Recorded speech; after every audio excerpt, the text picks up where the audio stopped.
Assalamualaikum fifth class. Today we are here with your maths lecture number 33. Date is 24th August 2020 and day is Monday. Topic है आपके पास information handling. Your today's diary is countdown page number 158 question number 2 plus exercise 9b question number 1 to 2. Page number 158 question number 2 है if the dimensions of the boxes are 8 metre.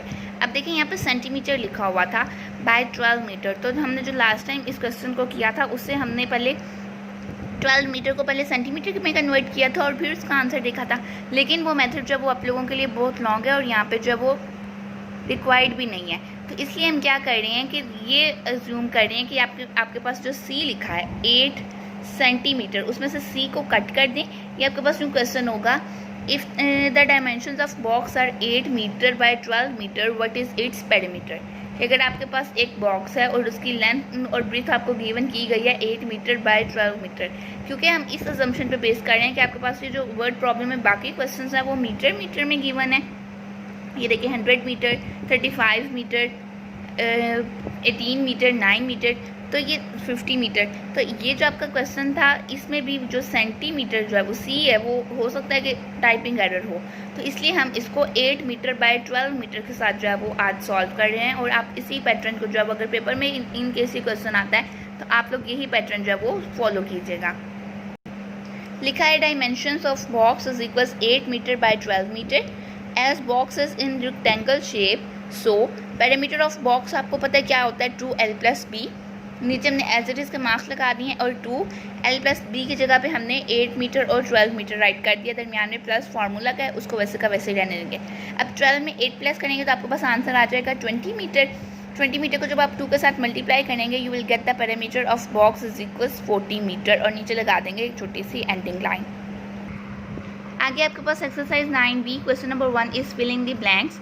A part में लिखा है the randomly collected information about an event और category is known as data. ये आपके पास data की definition है.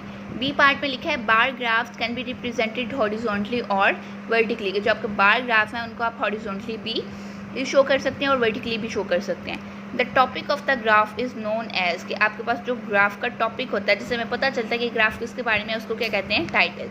Graphs are made on 2 axis dash and dash कि आपके पास हमेशा एक एक्स एक्सिस होगा और एक वाई एक्सिस होगा. बेसिकली एक्स एक्सिस आपके पास मोस्ट ऑफ द टाइम जब वो हॉरिजॉन्टल एक्सिस पे होता है और वाई एक्सिस जो है वो आपके पास वर्टिकल एक्सिस पे होता है. लेट्स सपोज ये आपके पास एक ग्राफ है तो ये वाली साइड जो है वो एक्स एक्सिस की होती है और ये वाली साइड जो है वो वाई एक्सिस की होती है. आगे graph represented in blocks is known as dash graph कि जो ऐसा ग्राफ जो ब्लॉक्स की सूरत में रिप्रेजेंट किया जा रहा है उसको क्या कहते हैं ब्लॉक ग्राफ. क्वेश्चन नंबर 2 है state with the following are true और false.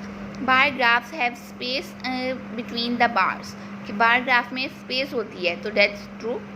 In a column graph columns are drawn horizontally कि कॉलम ग्राफ में कॉलम्स जो है वो हॉरिजॉन्टली ड्रॉ किए जाते हैं. फॉल्स है ये वर्टिकली ड्रॉ किए जाते हैं. A vertical bar graph can also be represented horizontally तो ये फॉल्स है क्योंकि आप एक वर्टिकली को हॉरिजॉन्टली नहीं शो कर सकते. Vertical bar graph vertical lines की फॉर्म नहीं होगा. Title of the graph means unit taken on the horizontal axis कि टाइटल ऑफ द ग्राफ का मतलब है कि आप हॉरिजॉन्टल एक्सिस पर जो यूनिट्स ले रहे हैं वो. लेकिन ये गलत है. टाइटल का मतलब है कि आपका ग्राफ किस चीज़ के बारे में आपको इन्फॉर्मेशन दे रहा है. ई पार्ट में लिखा हुआ है the information shown on the horizontal and vertical axis are known as labels कि आपके पास जो हॉरिजॉन्टल और वर्टिकल एक्सिस पे शो किया जाता है उनको लेबल्स कहते हैं. That is true. आज के लेक्चर में आपका इतना ही है. इन दोनों क्वेश्चंस को और जो पहले हम क्वेश्चन कर चुके हैं उसको रिवाइज़ कीजिएगा. अपना ख्याल रखिएगा. अल्लाह हाफिज़.